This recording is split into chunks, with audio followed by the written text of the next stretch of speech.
deyərdilər müxalifət. Bizim inansız bir kəndin cəmaatından bir adam biz fikirləşirik, kim müxalifətdir olur? Heç var.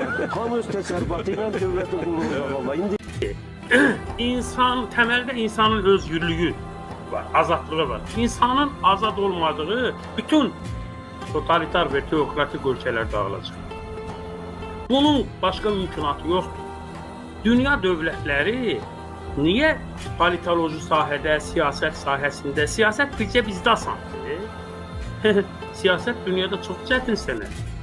Baxın, dünya ölkələrində 1%, 2% insan siyasətdən kənardadırsa, bu siyasi qurumları və dövlətləri narahat edir ki, bu 2% siyasətdən kənardadırsa təhlükədir. Çünki insanların hamısı bu və digərdə siyasətin içində olmalı. Partiyalara, vətəndaş cəmiyyətinə, mediaya.